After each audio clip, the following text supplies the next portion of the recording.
Pakistan PoK Pakistan occupied కాశ్మీర్ని ఇవ్వడానికి ఇష్టపడదు. కనీసం భవిష్యత్తులో అలాంటి అభిప్రాయానికి రాదు.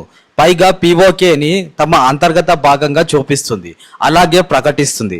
చైనాతో కలిసి CPEC China Pakistan economic corridor అనే ప్రాజెక్టును కూడా పీఓకే ప్రాంతం గుండా నడుపుతుంది. అందులో చైనా పెట్టుబడి 60 బిలియన్ అమెరికన్ డాలర్లు. ఇది పీఓకే గుండా కూడా వెళ్తుంది. ఇది చైనాలోని కాశ్మీర్ ప్రాంతంలో మొదలై గిల్లిట్ బాల్టిస్తాన్ పీఓకే ప్రాంతం ద్వారా వెళ్తూ పాకిస్తాన్ లోని బెలూచిస్తాన్ లోని గ్వాదర్ పోర్ట్ లో ముగుస్తుంది. దీని మొత్తం పొడవు 3000 కిలోమీటర్లు.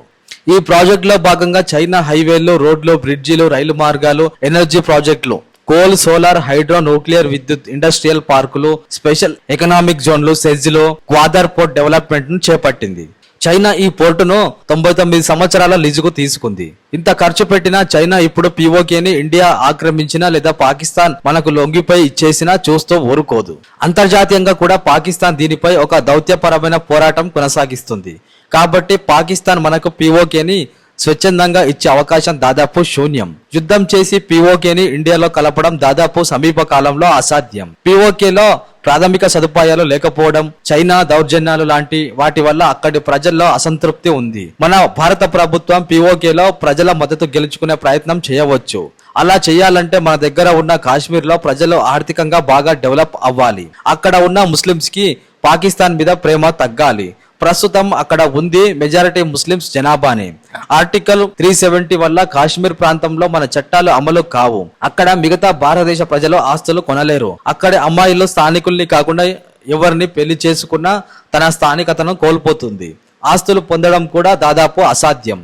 మన కాశ్మీర్ భాగంలో ఉన్న కొందరు ముస్లింస్ ని పాకిస్తాన్ అంటే ఇష్టం. కాశ్మీర్ లో ఆర్టికల్ 370 రద్దు తర్వాత అక్కడ మిగతా భారతదేశ ప్రజలు ఆస్తులు కొనొచ్చు, వ్యాపారాలు చేయవచ్చు.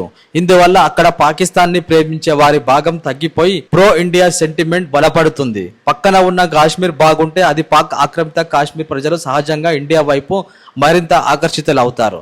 అది ఇప్పటికే మొదలయ్యింది కూడా. పాకిస్తాన్ వెనక ఉన్న ముస్లిం దేశాలు చైనా, టర్కీ, ఆర్మేనియా, యూకే వంటి దేశాలు ఉన్నాయి. నిన్న $1 మిలియన్ బెయిలౌట్ అప్పును దీంట్లో అమెరికా అత్యధిక వాటాదారు ఇచ్చారు. వాళ్ళ దౌత్యం అంతర్జాతీయ లాబింగ్ లో ఏ స్థాయిలో ఉంటుందో కూడా మనం ఆలోచించాలి. మనం కూడా అంతర్జాతీయంగా బలమైన మిత్రులను కూడా కూడగట్టుకోవాలి. అప్పుడే పాకిస్తాన్ ని చెక్ పెట్టి యుద్ధం లేకుండా లేదా యుద్ధం చేసిన పాకిస్తాన్ ని ఏకాకిని చేసి పీఓకేని మనం ఆధీనంలోకి తీసుకోవడం సాధ్యం అవుతుంది. మన దేశం చుట్టూ ఉన్న దేశాలు శ్రీలంక, నేపాల్, పాకిస్తాన్, బంగ్లాదేశ్, చైనా అప్పుల ఉబిలో చిక్కుకుపోయి ఉన్నాయి. వాటిని ఆ ఉబ్బుల్లో నుంచి బయటకు తెచ్చి మన వైపు తిప్పుకోవాలి. ఇన్ని సమస్యలు సాల్వ్ చేస్తే గానీ పీఓకేని భారతదేశంలో విలీనం చేయడం కుదరదు.